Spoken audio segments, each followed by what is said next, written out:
কোনো প্রকারের টাকা পেমেন্ট করা ছাড়াই কেন ডেলিভারি করলাম এবং কিসের জন্য ডেলিভারি করলাম সকল কিছু আজকের এই ভিডিওটিতে বলবো।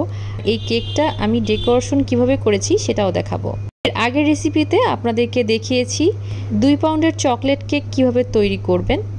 চকলেট কেকটা একদম স্পঞ্জি কিভাবে হবে, পারফেক্টভাবে চুলাতে এই চকলেট কেকটা কিভাবে বেক করবেন সম্পূর্ণ ডিটেলস এবং সকল প্রকারের টিপস সহ শেয়ার করেছিলাম।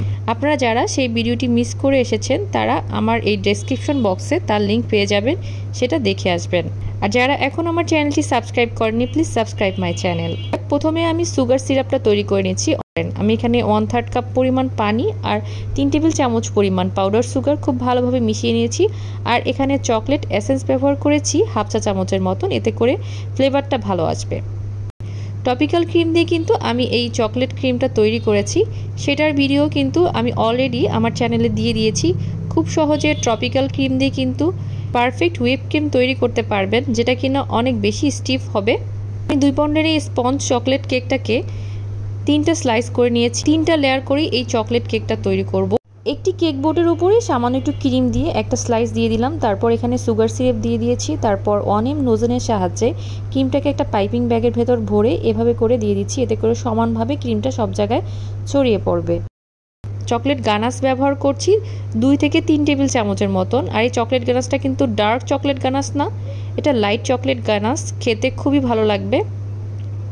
চকলেট গানাশের রেসিপি যারা দেখতে চান তারা আমাকে অবশ্যই কমেন্ট করে জানাবেন। অনেকেই ভাবতে পারেন সম্পূর্ণ ভিডিওতে আমি সব কিছু না দেখিয়ে এই লিঙ্ক ডেসক্রিপশন বক্সে, ওই লিঙ্ক ডেসক্রিপশন বক্সে কেন বলছি আর কেন কমেন্ট করে জানাতে বলছি, কারণ সব কিছু যদি একটা ভিডিওতে দেখানো হয় তাহলে ভিডিওটা অনেক বেশি বড় হয়ে যায়।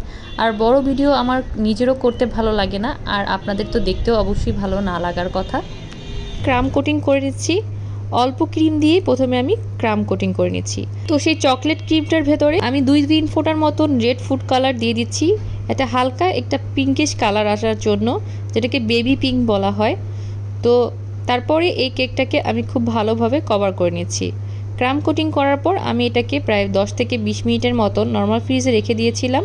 পাইপিং ব্যাগের ভেতরে ক্রিম দিয়ে তারপরে আমি কেকটাকে ফিনিশিং আনার চেষ্টা করি। তো আপনারা আপনাদের ইচ্ছে অনুযায়ী প্লেট নাইফ দিয়েও কিন্তু খুব সহজে কেকের ফিনিশিং আনতে পারেন। ফিনিশিং আনাটা একান্ত আপনাদের ইচ্ছে অনুযায়ী, আপনারা কীরকম ফিনিশিং আনতে চান। আমি খুব সিম্পলভাবে এটা ফিনিশিং আনার চেষ্টা করলাম।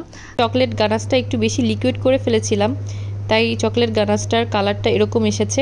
নেম নোজেলের সাহায্যে উপরে আরেকটু পিঙ্ক কালার করে ক্রিম দিয়ে এভাবে করে ফুল দিয়ে দিয়েছি, আর সাথে হোয়াইট কালারের একটু কলি দিয়ে দিলাম। চেরি ফুলটাকে কেটে 2 টুকরো করে উপর দিয়ে এভাবে সাজিয়ে দিয়েছি। খুব সিম্পলি এই কেকটাকে ডেকোরেশন করার চেষ্টা করেছি। কেমন লাগছে আপনাদের কাছে এই কেকটা অবশ্যই কমেন্ট করে জানাবেন। আর ছোটোখাটো ভুল হলে অবশ্যই সেটা কমেন্ট করে জানাবেন এবং ক্ষমার দৃষ্টিতে দেখবেন। একজন স্পেশাল মানুষের জন্য এই কেকটাকে আমি কোনো প্রকার পেমেন্ট ছাড়াই ডেলিভারি করেছি। আর গেস করতে হবে বাসার সেই স্পেশাল মানুষটি কে। আমি এই কেকটা নিজের হাতে বানিয়েছি, আর এই 1 পাউন্ডের কেকটা আমি দোকান থেকে কিনেছি। কোনটা বেশি ভালো লাগছে সেটাও জানাবেন।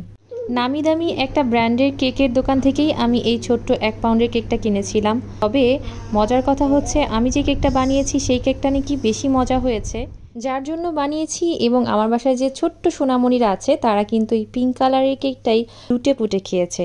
আজকের মতো এখানেই বিদায় নিচ্ছি। যাওয়ার আগে ছোট্ট রিকোয়েস্ট করব, যারা এখন আমার চ্যানেলটি সাবস্ক্রাইব করেনি প্লিজ সাবস্ক্রাইব মাই চ্যানেল। সবাই ভালো থাকবেন, সুস্থ থাকবেন।